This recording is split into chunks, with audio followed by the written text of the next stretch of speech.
voy a presentar al ponente de hoy, Gonzalo Jiménez. Pues Gonzalo Jiménez es licenciado en Física por la Universidad Complutense de Madrid, como yo, máster en Generación Eléctrica por la Universidad de Zaragoza y máster y doctorado en Ciencia y Tecnología Nuclear por la Universidad Politécnica de Madrid. Además, es profesor en esta misma universidad en el área de tecnología nuclear y ha dirigido más de 20 proyectos de investigación con las principales empresas del sector nuclear español. Además, ha colaborado en 32 artículos indexados y ha dirigido 4 tesis doctorales. Actualmente es coordinador del proyecto europeo AMICO dentro del programa Horizon 2020.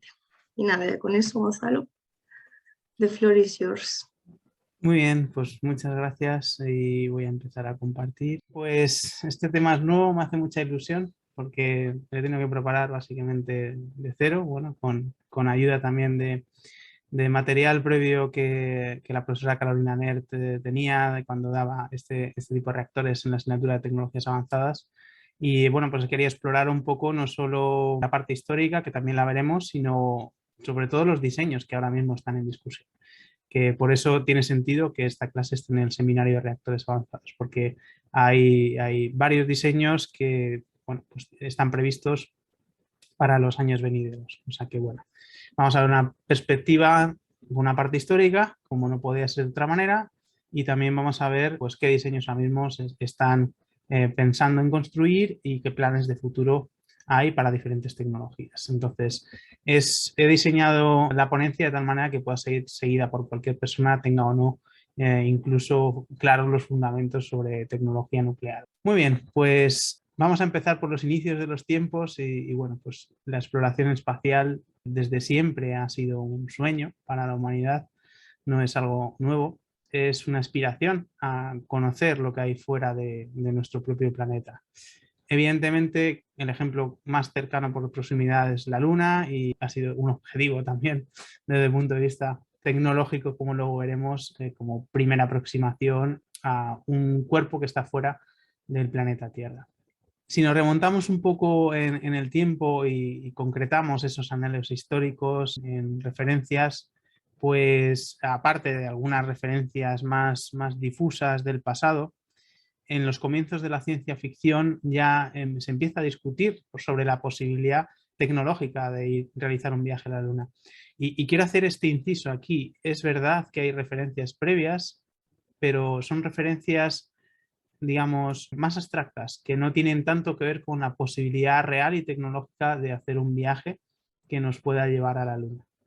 Entonces, el primer planteamiento largo recorrido con una cierta verosimilitud es la que hace Jules Verne de la Tierra a la Luna en 1865. Y es un punto de inflexión porque es algo que, digamos, no permite solo soñar desde el punto de vista abstracto, sino también desde el punto de vista de algo que fuera tecnológicamente realizable. Como luego ya veremos, tiene unas implicaciones claras. Por poner una referencia cultural también posterior, y es la primera película de cine es El viaje a la luna de Georges Méliès de 1902, que lo tenéis ahí el enlace en YouTube. Y es un corto, ahora sería un corto, en aquellos tiempos no tenía sentido esa denominación, de unos 15 minutillos, en el cual pues cuenta el viaje de unos filósofos científicos representantes de la Tierra a la Luna mediante un cohete espacial. Entonces, pues tenemos dos referencias culturales que inspiraron a toda una generación de final de siglo. Esto es lo importante y es con lo que quiero que os quedéis en este momento. De tal manera que hubo un científico ruso que se llama Konstantin Tsiolkovsky que comenzó a hacer cálculos que estaban basados en cierto modo con la idea de Julio Verne. Es decir, ¿sería posible utilizar un artefacto como el que Julio Verne propone para un viaje a la Luna? ¿Sería posible mandar una nave tripulada con un método de cañón a la Luna? ¿Tendría sentido? Y luego, ¿sobreviviría la gente que estuviera en esa bala? Su conclusión fue que no sería posible porque se calentaría mucho, las velocidades que alcanzarían no posibilitarían la supervivencia de los astronautas, siendo más concretos. Con lo cual, él imaginó un método diferente a poder hacer realidad ese sueño.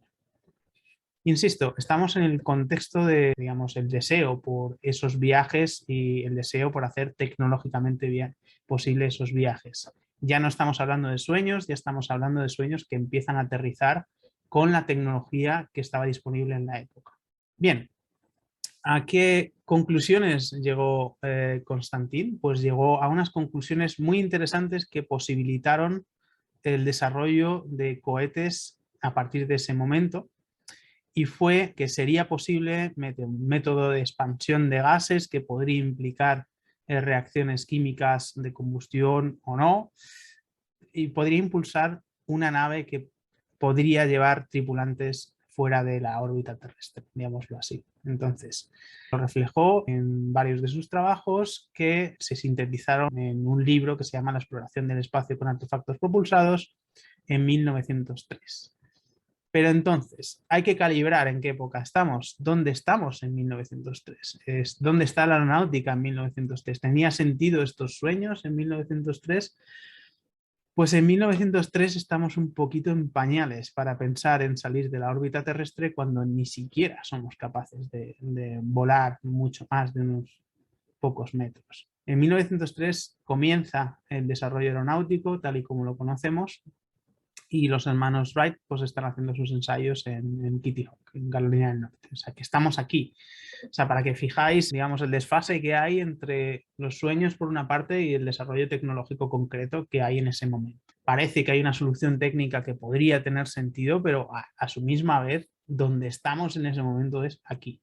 Eso es lo importante también de entender. Muy bien.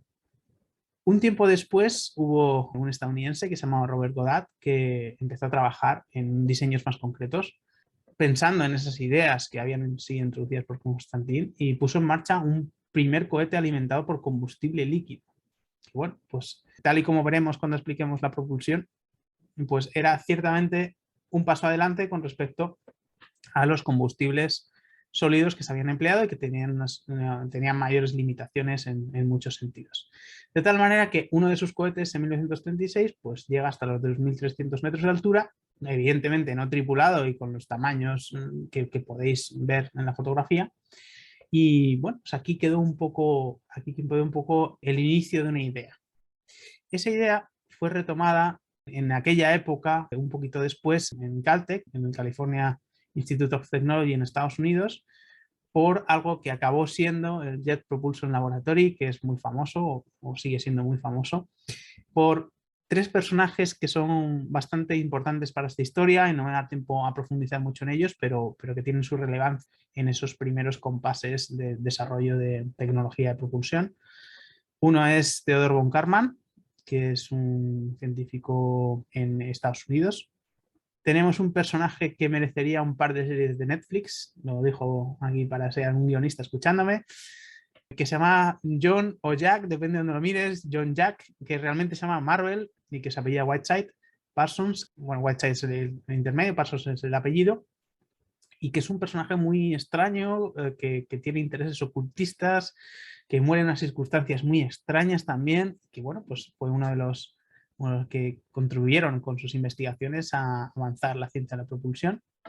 Y la última persona que forma el trío es Frank Malina, que también es un científico brillante que ayuda a muchos de los desarrollos para ir escalando poco a poco esa capacidad de propulsión a escalas mayores, a cohetes mayores que posibiliten también pues, pensar en desarrollos tecnológicos futuros. Esto es un poco el caldo de cultivo, por decirlo así. Bien, dado este caldo de cultivo, pues la gente empezó a soñar en pensar en un futuro en el cual podríamos abandonar la Tierra incluso, o pudiéramos conocer otros planetas, dado que las tecnologías pues empezaban a desarrollarse y de hecho en 1930 se fundó la American Interplanetary Society, que acabó en la American Rocket Society, que acabó al final siendo parte del American Institute of Aeronautics and Astronautics. Pero no fue lo único. En ese contexto, esta sociedad, aparte de crear sus boletines, pues publicó, por ejemplo, cuando murió Robert Goddard, un libro sintetizando los artículos más importantes, que hizo que también la información se propagara no solo por la vía científica, sino de una manera más divulgativa. Hay otra sociedad que también se fundó por la época, que es la británica, que aún está activa. O sea que si queréis ser socios, ahí tenéis el link. Es algo que ha durado hasta el día de hoy. También en la parte cultural la imaginación se desborda y empezamos a soñar con viajes a la luna más realistas y de hecho el único guión cinematográfico de García Lorca se llama Viaje a la Luna. O sea que fijaos, en 1929 se pensaba en estas cosas. También hubo, aquí tenéis tanto Flash Gordon como el nacimiento de Superman en Action Comics fue a finales de los años 30, o sea que la idea estaba, digamos, vagabundeando también en la cultura, de tal manera que incluso en el primer cómic de Superman, en la primera viñeta, el método por el cual llega Clark Kent a la Tierra es con un cohete, o sea que para que os fijéis también la retroalimentación que hay entre ciencia y esta ciencia ficción que empieza a desarrollarse en los años 30. O sea que es verdad que hasta entonces lo que tenemos son sueños, pero son sueños basados, digamos, en avances tecnológicos. Esa es la diferencia con otras utopías del pasado, por decirlo de alguna manera. Bien, en 1939 entramos en una guerra a nivel mundial con la invasión de Polonia y posteriores acciones del Tercer Reich. Y bueno, pues empieza a complicarse también esa inversión en cohetes por parte de muchos países y muchos de esos sueños pues se ven un poco congelados. Siendo eso cierto, también gracias a los desarrollos militares vamos a tener dos avances cruciales. El primero de ellos es el de cohetes de gran alcance. ¿Quién consiguió realizar cohetes de gran alcance durante la Segunda Guerra Mundial? Pues un personaje muy excéntrico que también se merecería una serie en Netflix sin duda, si no la tiene, que es Wernher von Braun, que es un científico alemán ultra brillante que perteneció a la esfera del régimen político del Tercer Reich y al cual tenía sueños de conquistar el espacio y llevar al hombre fuera de la Tierra. Encontró a sus ambiciones alguien que le diera el combustible necesario, y nunca mejor dicho, para poder llevar a cabo su sueño, pero aterrizándolo también al, evidentemente, esfuerzo militar de la época. Es decir, estaban muy bien las teorías de von Braun, pero había que empezar por tener cohetes que tuvieran un alcance suficiente como para pensar en que esa realidad podría verse cumplida algún día. Entonces, los desarrollos de von Braun están enfocados durante la época del Tercer Reich en concreto aplicaciones militares y en concreto aún en el desarrollo, cristalizó en el desarrollo de un cohete denominado V2, que es el primer cohete de gran alcance de la historia. De tal manera que para Alemania en principio iba a suponer, aunque finalmente no lo fue, el revulsivo que haría cambiar de signo la guerra, porque eran capaces de bombardear ciudades suficientemente lejanas, por ejemplo Londres, con aparatos que eran iniciados a mucha distancia. Es cierto que militarmente no supuso un cambio enorme o ninguno o no demasiado para la guerra, pero desde el punto de vista tecnológico fue un paso adelante gigantesco tener este tipo de tecnología. Bueno, evidentemente, como ya sabéis, Alemania perdió la guerra y todos se pelearon por las dos cosas que tenéis delante de vosotros. Se pelearon por encontrar tanto planos como cohetes V2 lo más intactos posibles o la fábrica de V2 y también se pelearon por von Braun, por ver quién era el primero en conseguir capturar o convencer a von Braun y a su equipo para ayudar en el desarrollo militar futuro. Bueno, pues esta guerra la ganó sin luchar, por decirlo de alguna manera, Estados Unidos, porque von Braun pues, se ofreció al gobierno de Estados Unidos, el gobierno de Estados Unidos acogió a él y a todo su equipo de vuelta en Estados Unidos. Dicho esto, la posición no era cómoda, porque von Braun evidentemente había sido un enemigo de Estados Unidos durante muchos años y en los tiempos del macartismo no era algo fácil de olvidar, con lo cual la primera fase de von Braun en Estados Unidos es más bien Werner nuestro amigo. Es decir, el desarrollo a partir de los diseños de V2 que empezó a realizarse en Estados Unidos en los 50 no contó lo suficiente con su experiencia y no fue del todo, digamos, satisfactorio. Es verdad que consiguieron algunos hitos, aquí pongo dos de ellos, pero es verdad que tuvieron también una serie de fracasos sonados porque no contaban con la experiencia teniendo al mayor experto del mundo en ello. Esta es la primera fase de la historia, pero evidentemente hay más, si no, no estaríamos aquí hablando de esto. Y hay una fase que viene no mucho después, a partir de más o menos 1954, que yo la llamo Werner es realidad americana al corazón, pero aún no lo sabe. Entonces, ¿quién tiene esa teoría? ¿Quién creéis que puede tener esa teoría? ¿Qué estadounidense creyó de verdad en Wernher von Braun y vio el americano que había en él y nos habían identificado antes? Fue un personaje que tenéis mucho más cerca de vuestros hogares de lo que pensáis. Walt Disney. Pues resulta que el señor Walt Disney estaba en aquellos tiempos metido en un negocio con un cierto riesgo, que era la construcción de un parque de atracciones gigantesco, en el cual había una parte que se llamaba Tomorrowland, y era una parte del parque que miraba hacia el futuro.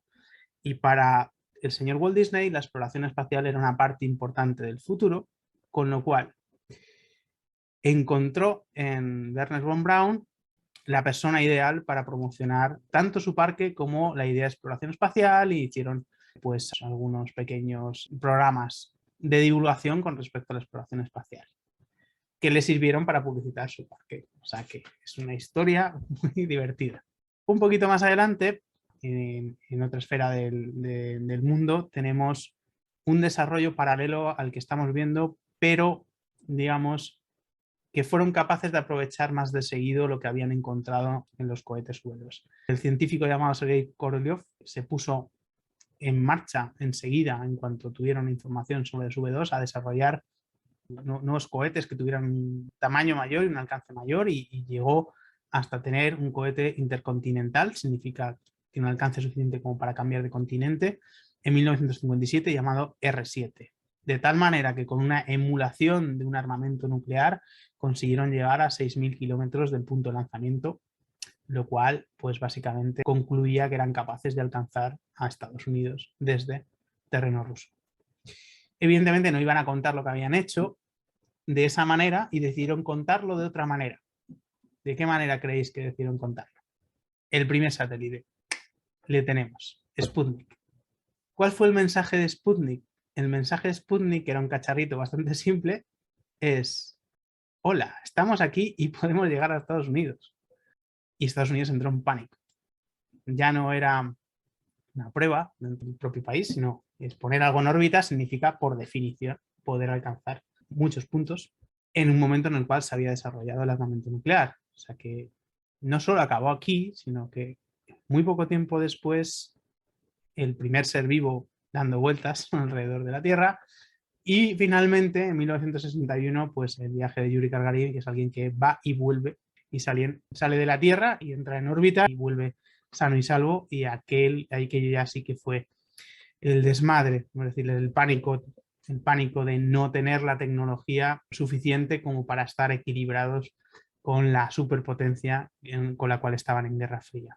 Total, en 1962 Kennedy dice: esto es nuestro objetivo prioritario, y antes de final de siglo, de final de década, tenemos que alcanzar la Luna, porque es como la siguiente apuesta. Pero aquí lo importante no es tanto la Luna, es muy romántico pensar que la Luna estaba solo detrás de esto, pero no es así, no es solo así. Evidentemente, esto es una carrera militar sobre todas las cosas. Evidentemente, para gastar la cantidad del PIB que gastó Estados Unidos en esto, pues había que ofrecer algo más que misiles intercontinentales. Y el reto de llegar a la Luna, pues evidentemente conllevaba el desarrollo de ese tipo de tecnología. O sea que fue un reto doble, fue un reto cultural, fue un reto tecnológico, fue un reto militar. ¿Vale? Bien, entonces llegaron al dilema. No podemos hacer esto sin Von Braun. Con lo cual, pues Werner es más americano que nadie, y vamos a olvidarnos de lo que pasó en Europa hace unos años. Let's be friends. Y Von Braun se convierte en básicamente uno de los ejes centrales del programa de desarrollo espacial de Estados Unidos. Tal cual. Hay mucho que podéis leer aquí, luego voy a hacer una recomendación bibliográfica, pero este es el terreno en el cual nos estamos moviendo. ¿Vale? Y finalmente, pues el hombre llegó a la Luna, Estados Unidos consigue su objetivo, y por el camino, ¿qué le pasó a la URSS? Pues Korolev murió en 1966 y nunca lo sabremos qué hubiera pasado si no hubiera muerto en 1966. Es la gran duda de toda esta historia. Pero el hecho es que pues, quien llegó primero fue Estados Unidos, quien desarrolló tecnología primero fue Estados Unidos. Esta es la conclusión histórica. Muy bien. ¿He dejado algo en el tintero? ¿Cuál fue el segundo avance crucial? ¿Cuál creéis que fue el segundo avance crucial? He dicho uno, los cohetes de largo alcance. Es uno de ellos que nos posibilita esa exploración espacial, extraterrenal, fuera del planeta Tierra, pero hay un segundo avance que nos va a ayudar mucho en esta historia. La energía nuclear. Anda, que estábamos en el seminario de reactores avanzados. Pues sí, señor. El segundo avance crucial para la historia que estamos contando es la energía nuclear.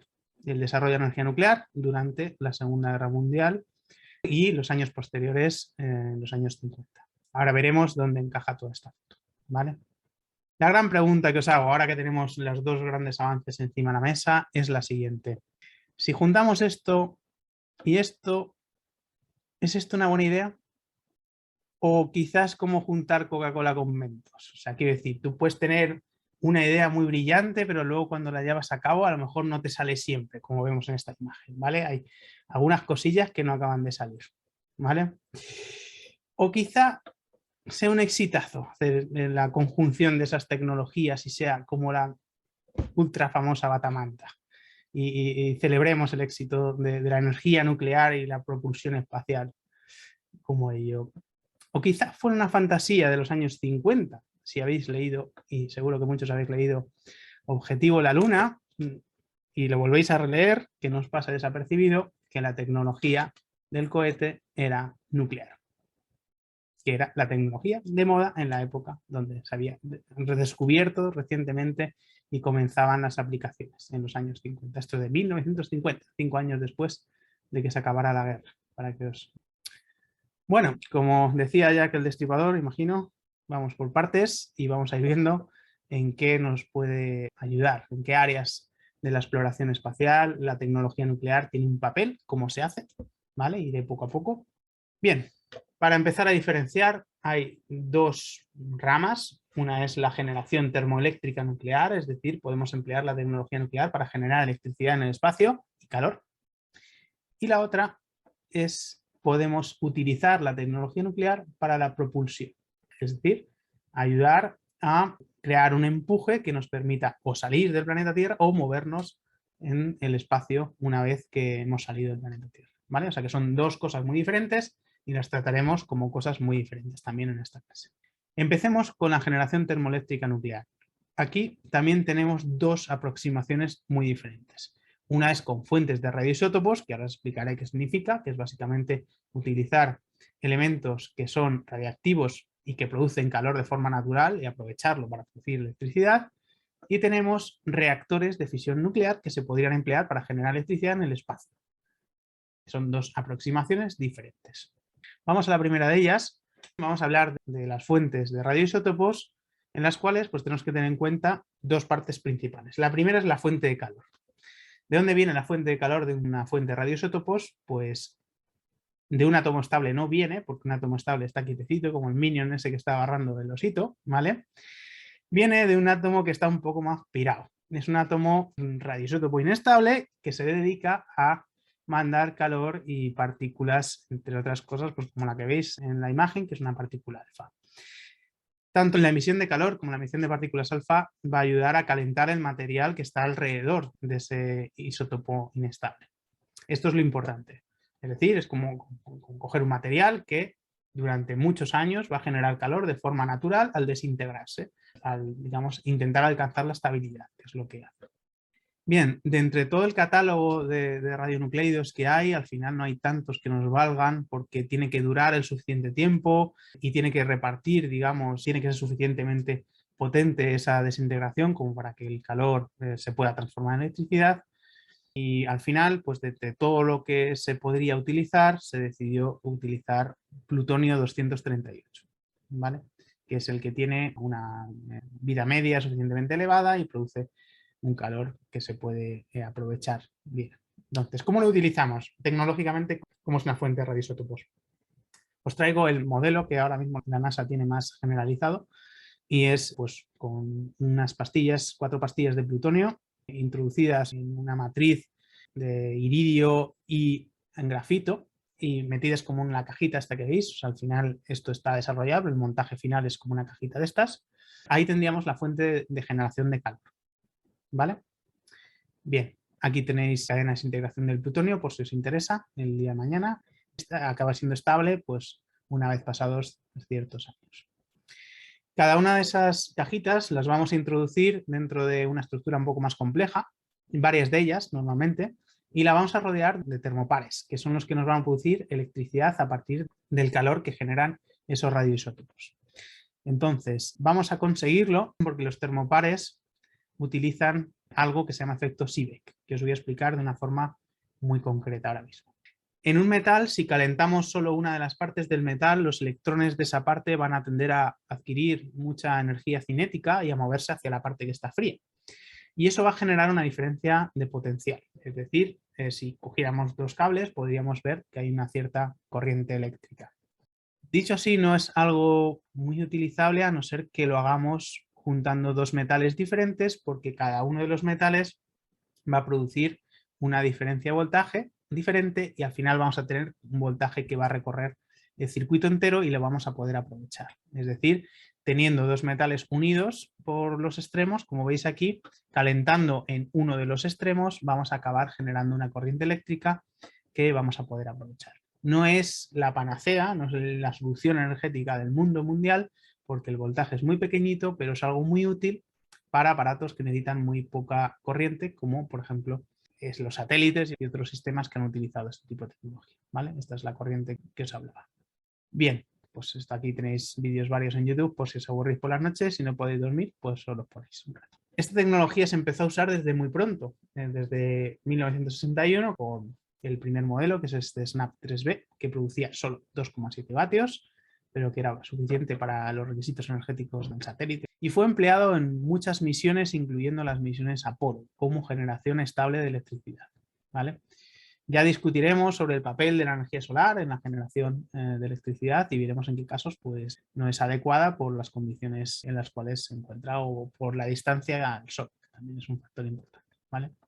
Un resumen de las misiones más importantes, pues tanto el programa Apolo como las sondas Voyager están por ahí dando vueltas desde 1977, la sonda Galileo, las sondas Cassini y pues todos los rovers que hemos ido mandando también a Marte, incluido el que veis ahí, que es el Perseverance, que tiene algo menos de 5 kilos de dióxido de plutonio y que genera 110 vatios. Es decir, la pila, es una pila nuclear que genera el consumo que necesita el rover. Este rover es más grande de lo que parece la foto. De hecho, os traigo una foto de Curiosity, que es como su primo anterior.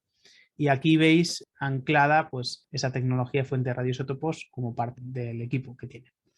¿Por qué en este caso no se usan paneles solares? En el caso concreto de Marte es por el ensuciamiento, es por el continuo polvo que hay en Marte e imposibilitaría el uso continuado de los paneles, entre otras cosas. Bien, las preguntas que también imagino que irán sobre la seguridad de este tipo de tecnología a la hora de, evidentemente, esto se tiene que lanzar con un transbordador espacial para ponerlo en órbita, pues aquí tenéis alguna información que os he cogido directamente de la página de la NASA, en la cual pues se habla de que qué pasaría si hubiera un accidente durante el traslado y bueno, pues pensarlo, es cada uno de esos modulitos tiene 4 pastillas de plutonio y se calcula que la dosis sería extraordinariamente baja, incluso comparada con la dosis que produce el fondo natural. Bueno, esto es una foto de Cassini y esto es una foto muy bonita que obtuvo Cassini gracias a la energía nuclear, hay que decirlo así, no vamos a mentir. Bien, ¿son este tipo de tecnología de radioisótopos suficientes? Pues la respuesta depende un poco de lo que se quiera hacer. Hay dos ejes en esta gráfica. Una tiene que ver con los consumos eléctricos, evidentemente para potencia que se necesita. No va a ser suficiente, no podemos tener nuestros radioisótopos como propulsor nuclear o algo similar, es para consumos muy pequeñitos. Y luego depende de qué tiempos estamos hablando, pues la combinación entre una cosa y la otra hace que entre en juego algo como los reactores nucleares, que es lo que veis ahí, que nos permiten hacer escalas tanto de tiempo como de potencia que se pueden adecuar a ciertas misiones en el futuro. Aquí es simplemente una cita para deciros que en el caso de Marte pues se prefiere la tecnología nuclear por, entre otras cosas, el ensuciamiento y la dependencia de las horas solares. Bueno, pues entonces vamos directamente a los reactores de fisión nuclear, que no son 4 pastillas de plutonio, sino que son reactores en los cuales se pretende que haya una reacción en cadena y que esa reacción en cadena nos ayude a generar la electricidad y el calor que necesitamos para ciertos sistemas. Entonces, vamos poco a poco y como ya os he prometido, yo empiezo desde el principio. Aquí estamos hablando de otro tipo de reacción nuclear, no es una desintegración como la que hemos visto, sino que hacemos llegar un neutrón, que es la bolita pequeña azul, arriba a un núcleo que tenéis ahí que tiene una cierta inestabilidad, como veis por el minion pirado ese que está. Y una vez que le damos el neutrón, de hecho, lo que provocamos es que esté más pirado aún y que pase uno de los minions morados, estos locos. Y de hecho, no se pueda quedar en ese estado tan inestable y acabe dividiéndose en dos fragmentos. Esto es lo que llamamos fisión nuclear, en la cual pues tenemos otros núcleos que se producen en esa reacción y además tenemos la producción de neutrones. Entonces, ¿por qué la fisión nuclear es atractiva o puede ser atractiva en el sentido de tecnología espacial? Es porque produce una gran cantidad de energía en muy poco volumen, o sea, muy poca masa. Luego veremos una comparación con combustibles químicos. Es capaz de producir una gran energía y además produce neutrones que nos ayudan a regular una reacción en cadena de tal manera que sea autosostenida y nosotros no tengamos que intervenir siempre poniendo neutrones en la reacción para que funcione. ¿Vale? Esto es un poco el contexto. ¿Cuánto energética es una fisión nuclear? Pues 200 millones de veces más que una combustión. Es decir, pues con 1 gramo de uranio fisionado tendríamos 200 millones de veces más energía que con 1 gramo totalmente combustionado de cualquier combustible fósil. Esa es un poco la idea. ¿Vale? Bien, la primera aproximación a esta tecnología fue un satélite que se llamó SNAP 10A, que tenía 4,75 kilos de uranio, 37 elementos combustibles, imagino que enanos, por esos kilos de uranio, y que bueno, que se diseñó para un año de operación y duró 43 días porque tuvo fallos no nucleares en otros sistemas y es lo que les dio. La primera experiencia en un reactor de fisión en órbita, esto en 1965.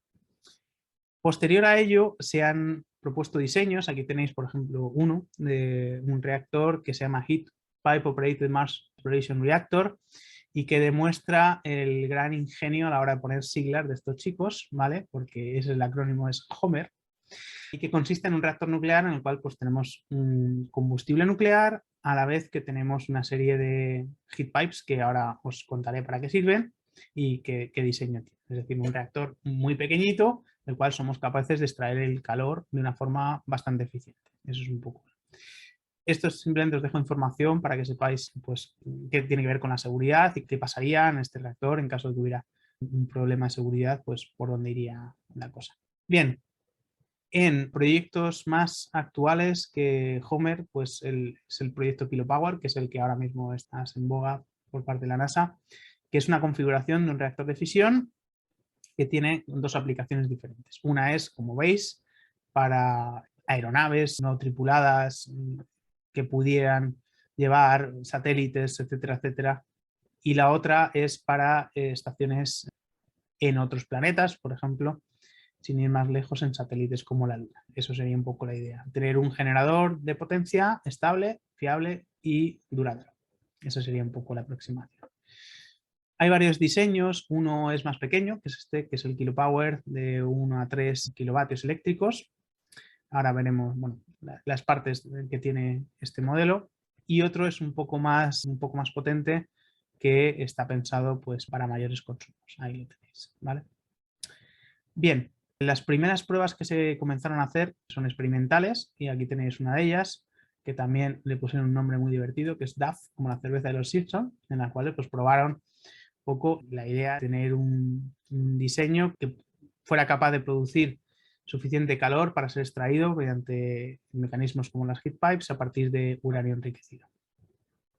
Si la siguiente prueba, que es este Kilopower Reactor Using Stirling Technology, que tiene un acrónimo muy divertido también, que es CRASTI, pues fue una prueba a mayor escala que se hizo en 2018, en la cual se quería probar pues no solo la producción de calor mediante el combustible, sino la extracción efectiva de calor mediante ese sistema de heat pipes y motores Stirling, que ahora os hablaré de qué va esa tecnología. ¿Vale? Bien, esto es la configuración para que veáis, pues ahí está el núcleo y hay una control rod central, que es la que se introduciría, una barra de control, que es la que se introduciría en básicamente mitad del núcleo para parar las reacciones en cadena y acabar con la fisión nuclear. Es el equivalente a las barras de control y parada de un reactor nuclear convencional. Un reflector a su alrededor y, bueno, pues tienes este sistema de evacuación de calor que se llama heat pipes. Entonces, vamos ya al meollo, que os lo he nombrado mucho, cómo funciona una heat pipe. Una heat pipe es como un tubito cerrado que tiene un fluido dentro. en una parte del tubo se calienta y la otra parte del tubo tiene que refrigerarse. En la parte que se calienta hay un evaporador, o sea, pretendemos que el fluido cambie de fase y se produzca vapor, en fase vapor. Hay una parte adiabática en la cual esperamos que no haya ningún intercambio de calor y hay una parte en la cual esperamos condensación, porque es una parte que va a estar refrigerada permanentemente. Es decir, las heat pipes nos vale para evacuar calor de un punto y llevarlo a otro mediante una tubería larga que tiene esa función y que funciona mejor que si la tubería fuera sólida, porque vamos a jugar con la evaporación y condensación, que desde el punto de vista de transferencia de calor son mucho más eficientes que la mera transmisión de calor por conducción, que es lo que tendríamos en una barra sólida. Bien, entonces la idea es la parte en la cual esperamos que se produzca la evaporación es la parte que estaría más cerca de los elementos combustibles, más cerca del calor que está produciendo la fisión, evaporaría ese líquido que se movería hacia la zona de condensación y ahí es donde tendríamos nuestro sumidero de calor que tendría que refrigerar permanentemente o un circuito que aprovechara ese calor, dependiendo del modelo en concreto. ¿Vale? Una vez condensado, el fluido retornaría pegado a la superficie de las paredes y hay un material que se prepara específicamente para que eso fluya bien y tendríamos el ciclo completo. Ejemplos de heat pipes que podéis encontrar en muchos sitios, sobre todo dentro de vuestros ordenadores, que son estos refrigeradores que veis, que tienen heat pipes que conectan normalmente el microprocesador con pues, la carcasa o incluso una refrigeración líquida a veces, ¿vale? Y que evacúan el calor gracias a estas heat pipes y en este caso un radiador, que son estas placas paralelas que ayudan a evacuar mejor el calor. La otra parte era, esas heat pipes pueden llevar calor a algo que se llama un motor Stirling, que es un motor que aprovecha diferencias de temperatura, en el cual tenemos, es un poco complicado para explicarlo tan rápido, pero tenemos lo que veis aquí, un émbolo que también no está perfectamente cerrado, sino que el aire puede fluir en torno a él. Calentamos aire, el aire se va expandiendo, va moviendo el émbolo, pero también se va transportando hacia la otra parte y se enfría, ¿vale? Y luego en la vuelta de rueda, pues ese aire vuelve a la parte caliente, se vuelve a calentar, mueve el émbolo, se mueve la parte fría, se enfría, se comprime, vuelve hacia atrás. Bueno, es una forma de aprovechar o crear energía mecánica a partir de esa diferencia de temperaturas y que es una forma eficiente, pero no está más desarrollada o no está desarrollada en aplicaciones como automóviles, por ejemplo, normalmente porque ocupa mucho espacio, vamos a decirlo así. O sea, necesitan grandes equipos para producir una potencia suficiente.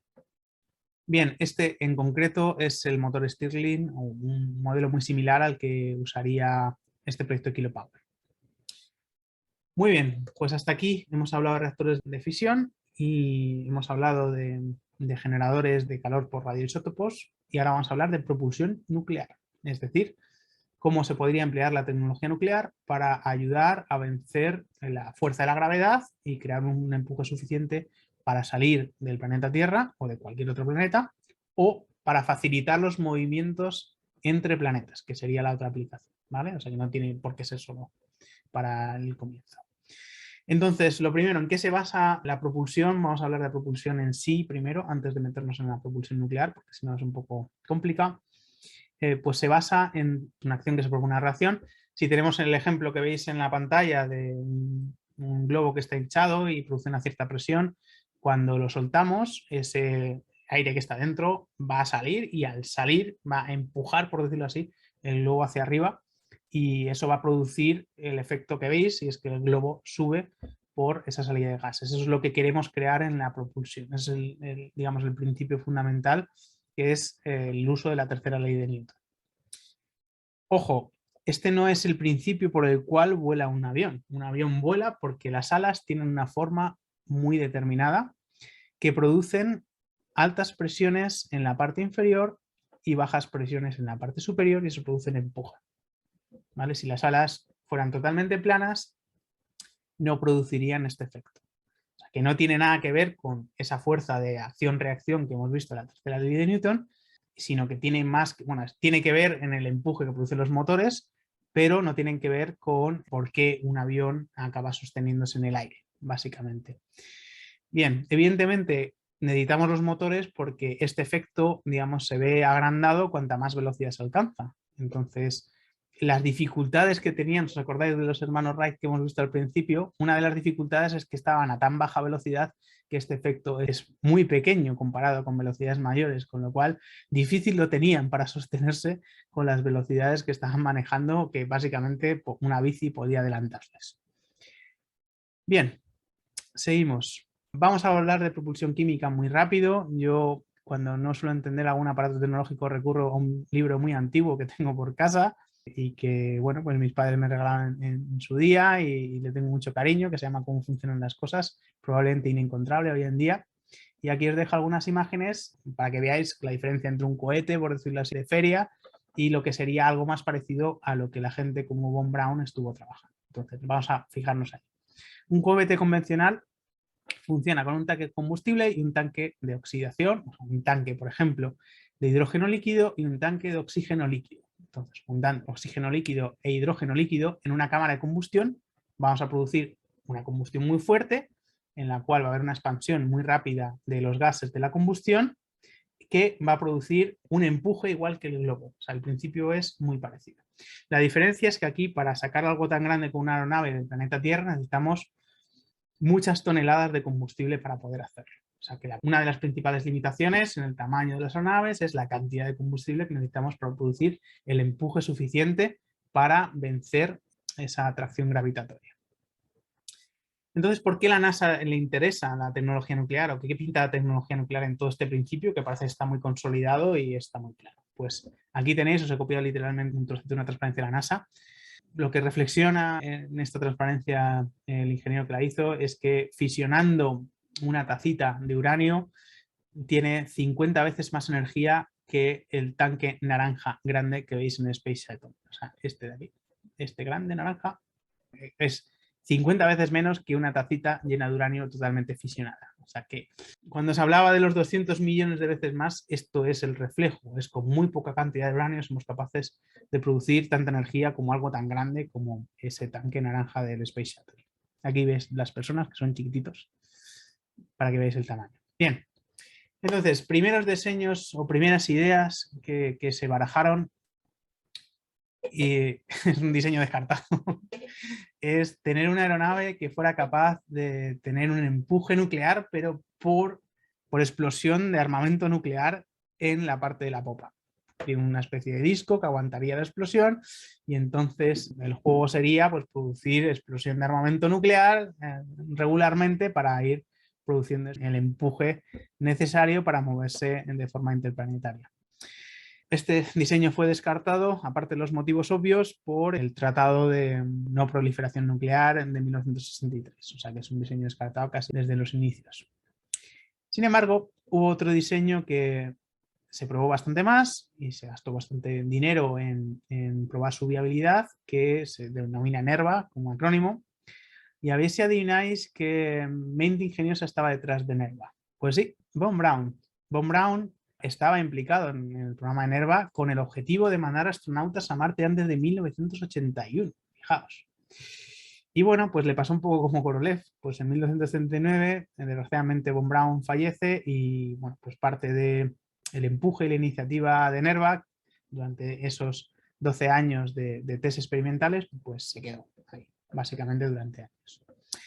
Esto es el prototipo y para que veáis que también tuvo una configuración experimental. La idea aquí es, no tenemos un tanque de oxígeno porque no vamos a producir una combustión, tal y como la entendemos. Lo que vamos a hacer es almacenar hidrógeno líquido y hacerlo pasar por el núcleo de un reactor nuclear. En ese momento alcanzaría una temperatura y presión muy altas que aprovecharíamos como fuerza de empuje. Es decir, al final el resultante podría ser comparable a la combustión química de la cual hemos hablado, pero el principio físico es diferente. Esto es un calentamiento puro y duro por el hecho de ponerlo en contacto con un reactor nuclear que está generando mucha potencia. Esto es un poco la idea, ¿vale? Y esta es la primera idea de reactor nuclear usado para propulsión espacial. Esto es algo más del diseño, estos elementos combustibles, tenía algunos pilares de refuerzo entre los elementos combustibles, un diseño bastante exótico comparado con reactores nucleares convencionales. Bien, la propulsión termonuclear del futuro, pues tiene algunas características que la desvían de esas ideas iniciales en NERVA. Esto es un diagrama didáctico del Department of Energy de Estados Unidos, en la cual, pues, como por ahí ves, la idea es muy similar conceptualmente, es hacer llegar hidrógeno a un reactor nuclear y aprovechar ese calentamiento en fuerza de empuje, y esa fuerza de empuje, pues poder hacer que una nave se mueva a mucha velocidad. La diferencia más importante, hay dos diferencias muy importantes con respecto a esas pruebas de los años 50 y 60. La primera, y de todas, es no está pensado para el lanzamiento terrestre, está pensado para que esa fuerza de empuje se aproveche en el movimiento entre planetas, es decir, para eliminar el riesgo de utilizar un reactor nuclear en la propulsión en el planeta Tierra, ¿vale? Y lo segundo, se están centrando también en el desarrollo de reactores con uranio poco enriquecido, para que, entre otras cosas, las pruebas sean más factibles y los desarrollos sean más fáciles de abordar. Eso es un poco la idea, ¿vale? Bien, no hemos acabado aquí porque hay otro tipo de propulsión nuclear que no es termonuclear, es decir, no aprovecha ese calentamiento de un gas y la expansión de ese gas para producir empuje, sino que directamente lo que tiene es como un reactor nuclear que mediante diferentes sistemas puede acabar generando electricidad que posibilite otras fuentes de empuje. Esto es un ejemplo, os recomiendo mucho este informe, está genial, la verdad, es muy chulo y detalla varias opciones para extraer el calor de ese reactor nuclear y conseguir generar electricidad que posibilite otro tipo de empuje más convencional, como un empuje químico o un empuje basado en plasma, por ejemplo, que también lo he visto por ahí, aunque no soy capaz de ligar las dos cosas de una forma clara en un prototipo. Por último, 3 recomendaciones divertidas. El libro del Smithsonian sobre la aviación en general es genial, os lo recomiendo y cuesta solo 25 euros. O sea que a por él, es uno de estos libros grandes con muchas ilustraciones, con detalles técnicos, explicaciones de funcionamiento de los sistemas y todos los modelos de avión desde el principio de los tiempos. Y también tiene un capítulo bastante interesante sobre el desarrollo de la tecnología espacial. Hay un libro divulgativo en castellano, que es Breve Historia de la Carrera Espacial, que también está interesante.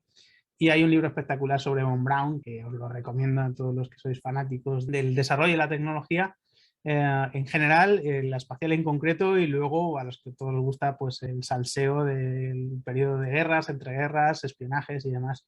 Es un libro muy divertido. Hay un documental que está por ahí en YouTube, os dejo el link, que se llama Von Braun versus Korolev y cuenta esos inicios. Es un documental de estos que están medio representados, hay actores que representan las situaciones reales y hace un buen resumen, yo creo, de cuáles eran esas primeras fases de desarrollo del programa espacial tanto de Estados Unidos como de la URSS. Y finalmente, en la presentación que os llegará, pues os dejo una serie de referencias de artículos de la NASA, que tiene una página increíble y estupenda y os pueden ayudar a profundizar en el tema. O sea que por mi parte, pues esto es todo y espero que hayáis disfrutado de la ponencia.